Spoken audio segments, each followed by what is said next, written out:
Sergey Viktorovich, dear friends, I have just concluded talks with my esteemed colleague and friend, Russian Foreign Minister Sergey Viktorovich Lavrov, who is visiting the Republic of Belarus on a working visit.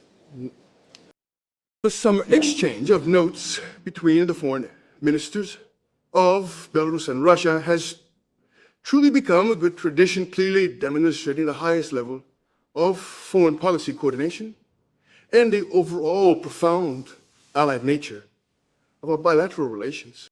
The latest visit by the Russian foreign minister to our country is taking place in the year of the 30th anniversary of the treaty establishing the Community of Belarus and Russia, which marked the beginning of the construction of the Union State. Close cooperation between the foreign ministries at all levels makes a significant contribution to strengthening the Belarusian-Russian strategic partnership. Today we discussed a wide range of issues, both on the bilateral agenda and related to our joint work in international organizations and integration associations. We are grateful to our colleagues from the Russian Ministry for their effective support of the priorities of the Belarusian chairmanship of the Eurasian Economic Union. In 2025, this year, Belarus is naturally providing global assistance to Russia during its CSTO presidency. The Commonwealth of Independent States, CSTO, marks its 5th anniversary in 2026. We intend to continue to actively work with our Russian colleagues to strengthen the foundations of the common to Sergey Viktorovich and I exchanged views on the most pressing issues in global politics and discussed the specifics of building relations with third countries and their blocs here. We paid particular attention to the global and regional security situation, the sanctions issue, and the negotiation process for a Eurasian Charter on diversity and multipolarity in the 21st century. Unfortunately, geopolitical instability and instabilities, and in all its forms, has become a familiar backdrop to our meeting. Tragic events in Ukraine, the Middle East, Venezuela, and Iran confirm that the world needs a new security system based on equality, mutual respect, and trust. Without responsible dialogue, we risk sliding into a new arms, which could be humanity's last. I am confident that the model of Belarusian-Russian cooperation can serve as a growth point for a stable system of international relations in our Eurasia. Over more than 3 decades of intensive open dialogue, despite obvious differences in economic and military potential, our countries have managed to build effective mechanisms for mutual conservation of national interests, create a working system of common and indivisible security, and most importantly, ensure the growth of our citizens' well-being. It is these proven principles and approaches that we propose as the basis for resolving the crisis in the region, building updated systems of Eurasian and global security, cross-border trade, cooperation, and investment, unlike arms races and fence building, benefit not military industrial elites, but the entire population of our shared Eurasia, our AUE work diamage. During our meeting, we also reviewed the progress of work on preparing a draft program of coordinated actions in the field of foreign policy for the States Party to the treaty establishing the Union State for 2000, The organization of the next joint meeting of the boards of the Belarusian and Russian foreign ministries was also discussed. The 14th Minsk International Conference on Eurasian Security, as well as other significant events, will be held before the end of this year. We are undoubtedly satisfied with the dynamics and effectiveness of Belarusian-Russian contacts at the highest and most senior levels. The leaders of our countries set a high bar for bilateral dialogue, and our foreign policy ministries ensure its effective support and the implementation of the agreements reached in all dimensions, from the interparliamentary to the interregional. I would especially like to thank our Russian colleagues for understanding the importance of the Belarusian Ministry of Foreign Affairs tasks in promoting exports and providing us with global assistance in implementing them worldwide. The results of 2025 and data from the first months of this year demonstrate that, despite unrelenting external pressure, trade and economic cooperation between Belarus and Russia continues to actively expand, striving for new historical records. Over the past 5 years, trade turnover between our countries has increased more than 1.8-fold to $55 billion, including a doubling of Belarusian exports to the Russian market. We have achieved such impressive results thanks to our joint efforts to deepen integration within the Union State, implement large-scale import substitution programs, and focus on achieving technological sovereignty. Strengthening direct ties between Belarusian and Russian companies has also driven the growth of mutual trade and the formation of new supply chains. We view joint work within the Union State to protect historical truth and counter attempts to rehabilitate Nazism as the most important moral and political foundation for bilateral cooperation. June 26 was particularly rich in events of symbolic practical significance for Belarus and Russia. On June 21 to 22, Brest will host the second International Forum of the Union State, Great Heritage Common Future, dedicated to the 85th anniversary of the start of the Great Patriotic War. And on June 25-26, Minsk and the Minsk region will host the 13th Forum of Regions of Belarus and Russia, dedicated primarily to strengthening and expanding interregional economic cooperation. I would like to specifically focus on further mutual expansion of our geographic reach and improving the quality of our diplomatic presence. It's no secret that Belarusian consulates general handle not only consular matters in the narrow sense, but also the development of economic cooperation. And Russia's regions are our long-term priority in this regard. The decision to open 3 branches of the Russian embassy is being implemented in Vitebsk, Gomel, and Mogilev. I sincerely thank my Russian colleagues for the engaged, open, and productive dialogue, and the media representatives for their continued interest in our work. Thank you for your attention. Yes, sir. Please accept. Thank you very much. Well, Maxim Vladimirovich explained everything in great detail, so I'll add a few words, trying not to repeat myself. First of all, of course, I would like to once again thank my colleague and friend for his hospitality and the excellent organization of our visit to the Republic of Belarus. This morning, I met with the President of the Republic of Belarus, Alexander Grigorievich Lukashenko, Chairman of the Supreme State Council.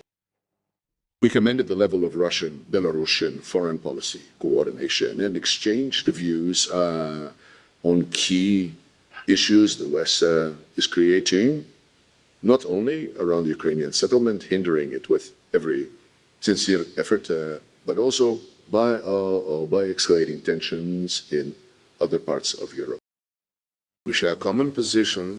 We are allies. We are committed to our alliance commitments. We see through the designs of those who are trying to find gaps in our approaches to drive wedges, as they say in Russian, and we will continue what we have agreed upon and what our peoples have approved, the movement to strengthen the Union State in all its dimensions, social, economic, and of course, military, technical. I would like to express special gratitude to our Belarusian friends for the opportunity to participate in the wreath-laying ceremony at the Victory Monument, which we held yesterday, immediately upon our arrival at the airport, on the eve of the 85th anniversary of the start of the Great Patriotic War. These events fit in with a number of other events that Maxim Vladimirovich mentioned. This year marks the 30th anniversary of the integration processes between Russia and Belarus, and the beginning of close allied work on foreign policy. We held intensive talks today in an expanded format, and yesterday we were for over 2 hours immediately after our arrival. This is a truly comradely conversation, a confidential one. No one has any secrets, and we pose any questions to each other and always obtain clarity on how to proceed in a manner that aligns our interests.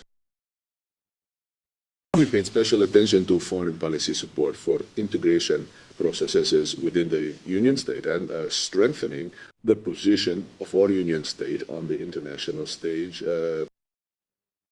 We highly commended the implementation of the current program of coordinated actions in foreign policy for 2026 and the plan for Meshmigov consultations for the current year. Over the past 6 months, 10 rounds of consultations have already been held at the level of deputy ministers and department directors, and approximately the same number will take place before the end of the year. We reviewed the work on preparing a new coordinated action program for the next 3-year period, 2020-2029. We will review this document in Minsk this fall at the annual joint meeting of the boards of the two ministries. The agenda has been approved. It includes cooperation within the UN, promoting the development of interregional and cross-border ties, and interaction in crisis and emergency situations. We agreed to increase coordination within the United Nations and within Eurasian and other integration associations, including the CIS, the Eurasian Economic Union, and the Shanghai Cooperation Organization. We will also combine our efforts within BRICS, where Belarus has partner status. This year, Russia holds the presidency of the Collective Security Treaty Organization. With this in mind, we also reviewed in detail the results of the CSTO for ministers meeting, which took place last month, and we exchanged assessments of their prospects for developing relations with the countries of the global majority, including the African continent, including in the context of preparations for the third Russia-Africa summit in October. We would be happy to consider the possibility of our Belarusian friends contributing to this event. Naturally, we also discussed the situation surrounding Iran, including its implications for regional and international security. We hope that the encouraging statements made this morning from Washington, Tehran, and Pakistan as the countries mediating the negotiations will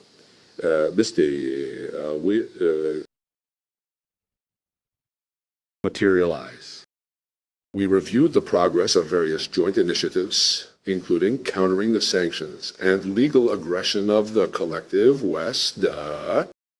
We all understand perfectly well what we are talking about. This aggression, as well as the formation of an architecture of equal and indivisible security in Eurasia, the development of Eurasian charters for diversity and multipolarity in the 21st century. We once again thanked our Belarusian friends for their initiative, which has already become a balonzorosness, I'm referring to the Minsk International Conference on Eurasian Security, which will be held for the 4th time this year. Maxim Vladimirovich has invited me, and I will definitely participate in this conference as I have in all previous ones. I believe this will be another important step in expanding the support for the initiative to create a security architecture on the Eurasian continent based on the principle of its indivisibility and, of course, on the principle of equality. We agreed to continue the practice of adopting joint statements under the flag of the Union State at multilateral venues. We do this regularly, primarily on the most pressing issues on the international agenda. For example, last month we made one, and the month before that we made a statement on the non-proliferation of nuclear weapons. It was made during the Non-Proliferation Treaty Review Conference in New York. We also focused on the presence. Last year, the total number of diplomatic missions of the Republic of Belarus in our country increased to 5. And this year, Consulates General of Belarus opened in Kazan and Ufa. We are finalizing the approval process for their establishment in Krasnoyarsk and Novosibirsk. Meanwhile, new branches of the Russian embassy in Vitebsk, Mogilev, and Gomel are beginning their work. I am confident that this will contribute to the advancement of the goals set by the presidents within the framework of the Union State and will improve the quality of work with work with our citizens, and of course it will be received positively in all these cities. We are very satisfied with the results of today's talks. We will continue regular contacts, including in the context of preparations for the international events we mentioned today. What do you say, Ken? Thank you. Thank you, Sergey. We'll move on to questions. Please. Next week marks the 85th anniversary of the Nazi German air attack on the Soviet Union, a tragedy that began on Belarusian soil and with the heroic feat of the defenders of the fortress. I have a question. The recently initiative of Western Germany sets up the memorial of the Third Reich Style Party with condemnation of the Soviet leadership. What do you think? What is your opinion? Is this part of the concerted effort to rewrite history and ultimately replace the results of World War II with jeuitically results that benefit Germany? Well, in the context of many developments today, in the context of situation in many regions of our planet today, we, together with the Russian Federation, are coming to an understanding of the even importance of historical memory of what happened, because everything is moving in a spiral of... And of course, it's not just that any monument in virtually many Western European countries is, firstly, the burial place of, as we say, an unknown soldier. Not a single one. Those who liberated this or that state. That's the Christian thing. It's not even that, it's a reminder that it was the Soviet soldier who liberated these countries to free them from Nazism.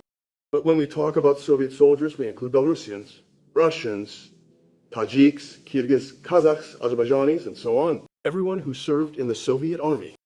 But for them, this is also a reminder of the horrors, the tragedy that some of these countries were the instigators of World War II, bringing to the world this, as we say, brown plague with its gas chambers, its contraband of people, its extermination of people, its imposition of a particular space for a particular nation to live in. So there you have it. And of course, each such monument is a silent testimony to this, first and foremost. We view these monuments as a reminder so that those horrors never happen again in our history. But for a certain state, where the elites are probably currently practicing some kind of revanchism, revising the results of World War II, this is all a hindrance because it primarily reminds us of their involvement in all the tragic pages of, well, that period. That's it. And the involvement of their close relatives, for some, it's their parents. For others, their grandparents, who in fact marched victoriously trying to defeat, the Soviet Union and achieve world domination. Today, they're trying to free themselves from this essentially mute evidence. And I'm sure their plan isn't just to destroy these monuments that are dedicated today, these monuments dedicated to soldiers. Tomorrow they'll raise the question that perhaps monuments on the sites of the former concentration camps aren't needed, because that's also in the same category. Code. Therefore, our response is in the events we hold jointly with Russia, whether at the Breslau Fortress or at various international institutions. We hold such events at the Geneva Organization for Security and Cooperation in Europe, OSCE.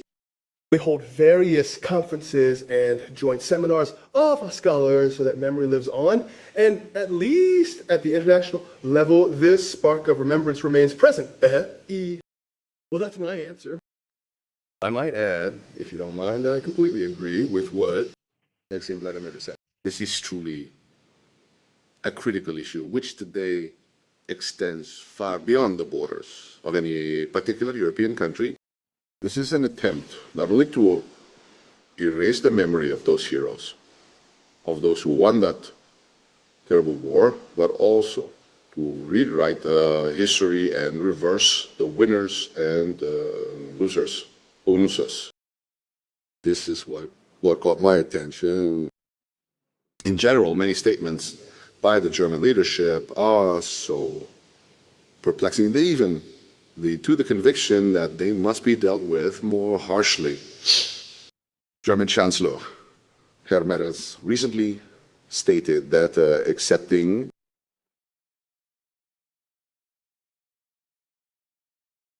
concessions from Russia on the Ukrainian issue would be tantamount to appeasing Hitler. Whatever you like.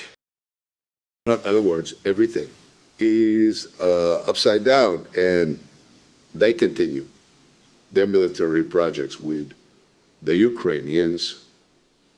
Foreign Minister Lavrov announced last month, or the month would increase exchanges as to with increase of experience with the Ukrainian armed forces. In other words, with all these new Nazis, Germany has longed for the Nazi emblems, the Nazi behavior currently displayed by the Ukrainian army, the so-called Ukrainian nationalist battalions. And Germany is throwing off the veil that concealed its Nazi roots, its Nazi instincts, which, as it turns out, have not gone away. That same Mr. Wader, who recently recalled once again what happened in Bucha, suburb of Kyiv, in April 1922, and said that Bucha is a symbol of Russia's terror against Ukraine post-Sanresbeiku-Ikran. You know, we're tired of these people pointing out that the West, along with the UN Secretary General and the UN Human Rights Office, are sabotaging any attempts to obtain any information about what really happened there. When our troops withdrew from the area in April 22, the mayor of that town returned and declared on television that Bucha was free. Only 3 days later, the BBC journalists suddenly arrive and start showing corpses neatly laid out along the main streets. Well, it's clear, it's staged. But when we heard how the West reacted to it, how it used it to accuse us of every mortal sin and imposed a new round of sanctions, we simply asked and wrote an official letter asking the UN agencies that deal with human rights to give us a list of those whose corpses were so pathetically shown by the BBC crew. It just happened to be there.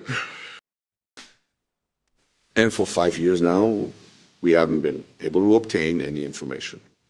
And when Mr. Waterfall, well, I'm sure he must be aware that we've been publicly discussing this for years, suddenly claims again that Bucha is a symbol of Russian terror against Ukraine. Well, he's a good student of Goebbels. This too isn't going away. And finally, in connection with what Maxim Vladimirovich said, there's a saying, a principle, probably even among the Slavs, and perhaps among other peoples. A son is not responsible for his father. The fathers and grandfathers of many of Germany's current leaders actively participated in Nazi actions during World War II. But when sons, that is, the current leaders in Germany, begin to use these same methods, essentially justifying those who committed war crimes during the Great Patriotic War and World War II, it only means one thing. In such a situation, sons are responsible for what their fathers did to. Please, it's important to inform the people who have already commented on the EU ambassador's empty visit to the MIT. So what is West Europe trying to achieve? Do you understand Brussels' position that they have completely lost the initiative in managing European affairs? They learned diplomacy there and are now relying solely on some kind of demilitarization, which they are pursuing against the backdrop of an economic crisis. Then what else will the U.S. do? What is it doing? And what will the U.S. do in this situation? Well, the United States is quite open about how it is currently positioning itself. Recently, speaking at a congressional hearing, Marco Rubio said that the U.S. cannot mediate because it is in Ukraine's hands, because it is in Ukraine's hands. Today and yesterday, there was a phone call between President Putin and President Trump. They touched on this topic, and President Trump, in general, confirmed that he is interested in facilitating and seeking a fair, long-term solution to the Ukrainian crisis. So let's wait and see what specific steps the United States takes. In particular, we still hope that the agreement between the two presidents, reached on August 15 last year in Anchorage, Alaska, will be implemented, especially since it was proposed, and its key components were proposed by the United States, by President Trump, and accepted by President Putin. This would be a crucial step, the first stage in ending the conflict, and would allow us to begin agreeing on many other details, of which there are many, as you understand. The American 27-point plan was also mentioned. We had and still have questions about it, but we were ready to accept it as a basis as soon as the Alaska agreement entered into force. So far, this hasn't happened. The Europeans are, in many ways, playing a negative role here. Immediately after Alaska, they rushed to Washington in large numbers, remember, and began gradually but consistently, in a just-like manner, trying to persuade President Trump to deviate from the line he himself proposed, and which President Putin and Lavrov and as the end, which are Ankara summit. And, so far they're succeeding, at least to pay increasing attention to the issue, taking advantage of the fact that for the past almost 6 months, a little less, the United States and President Trump has been preoccupied primarily with the crisis in the Strait of Hormuz. The Strait of Hormuz, God willing, the agreement they're announcing will be implemented. And we hope that, as Yuri Shakov aide to President Putin announced, Mrs. Wukov and Kushner will meet with us again. We hope they'll somehow clarify how Washington sees the prospects for implementing the Alaska Agreement, which will soon mark its first anniversary. Vienna. In Europe, it's no wonder they've become more active against the backdrop of the United States, increasing focus on the Iranian situation. Europe has become more active. On June 7, Britain, France, and Germany held a meeting in London with Zelensky, Dariza. Following this, London, Paris, and Berlin, as you know, announced a 5-point peace plan, which amounted to a pure ultimatum.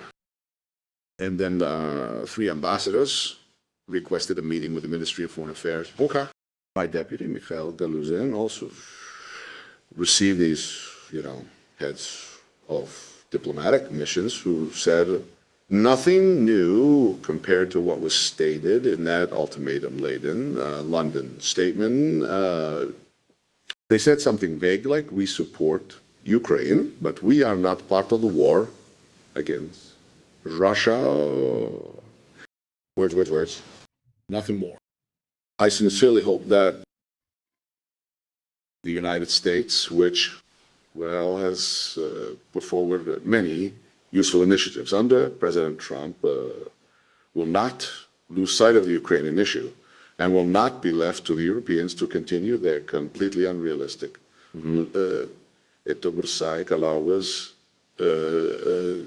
unrealistic plans, especially on the eve of the upcoming G7 summit in France. Europe, as it has done for almost the entire last 5 centuries, and perhaps even a little earlier, is once again trying to stir up trouble.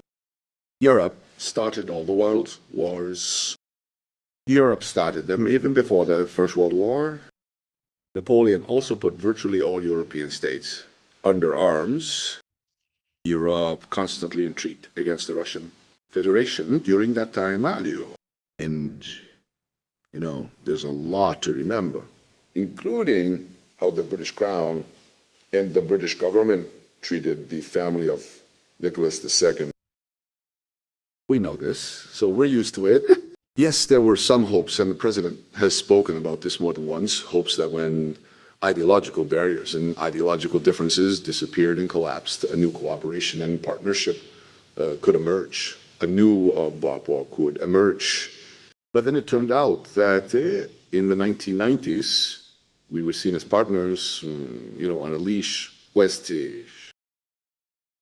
And with the advent of President Putin, when Russia once again restored its dignity, its principles, and began to defend its civilization, the West immediately began to change its attitude toward us. And all this became apparent back in 2004. We were talking about Ukraine back in 2004, when President Yanukovych won the elections in the second round, while Yush a second bash, while Tentush lost. So the Europeans forced it. And the Americans did it at the time, but the Europeans, above all, forced the Constitutional Court of Ukraine to hold a third round, even though the Constitution only provides for two.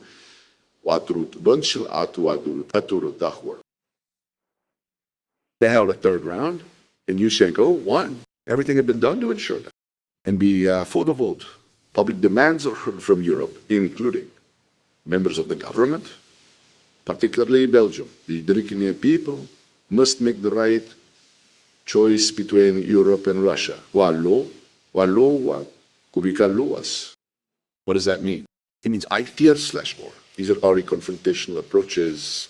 Incidentally, we're now hearing from yet another figure from that same Belgium, who's already threatening that the European Union should heed threats from Belarus and prevent its alliance with Moscow.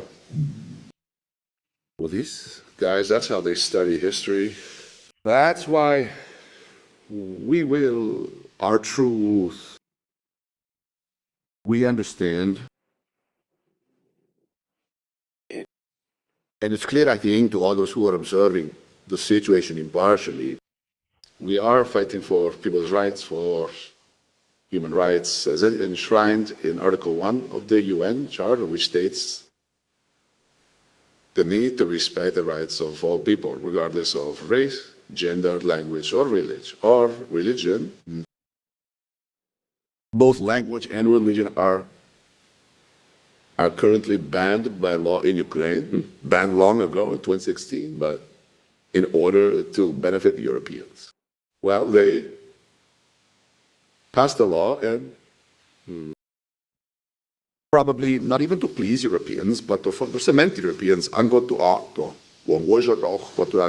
support for the Nazi regime in Kiev.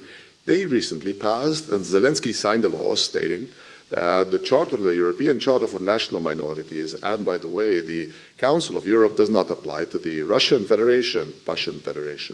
And the Speaker of the State Duma and Verkhovna Rada, Mr. Stefanchuk, of course, proudly said that this is proof that the Ukrainian people are true to their human rights obligations and will never accept such rights for an aggressor. But firstly, the Ukrainian constitution still stipulates the state's obligation to ensure the rights of Russians and other national minorities. Despite this constitution, a series of laws have been passed, a list of which I sent to the UN Secretary General 2 months ago. I haven't received a response yet. A series of laws banning the Russian language everywhere. So why sign something now that immediately confirms the actions of Ukraine's current rulers? I think this was a well-chosen moment because this law was passed last fall but it wasn't signed. And at one point, it was even announced that it had been shelved due to, as the Ukrainian Verkhovna Rada stated, Russia's pressure on This is absurd because the Council of Europe, we withdrew from it long ago, doesn't exist for us. Incidentally, we also discussed this. Maxim Volodymyrovich mentioned it. But why did Zelensky sign this law now? I think the explanation lies in the fact that, firstly, Hungary announced that it had reached an agreement with Ukraine on restoring the rights of the Hungarian minority living in Ukraine, whose rights had been significantly and extensively violated. Is awesome. And secondly, it was precisely during these same days that it was announced that negotiations were about to begin on Ukraine and Moldova's accession to the European Union. In other words, it was precisely at the beginning of negotiations with the Union that they wanted to emphasize once again that Ukrainian Nazism would not abandon its course of destroying the Russian language. This fits perfectly with the way those who govern the European Union from Brussels are presenting the situation. But in particular, Ursula, who is not a Goldführer for nothing, has repeatedly stated that we must stand with Ukraine to the end, because Ukraine is dying, fighting for European values. Put two and two together. And it turns out that European values, among other things, include the complete disfranchisement of Russians and Russian-speaking people, including in education, media, culture, and much more. Therefore, I have no illusions that Europe, in its current configuration, can do anything useful. What they will try to do will greatly harm efforts to achieve a just resolution to the situation. I have no doubt about that.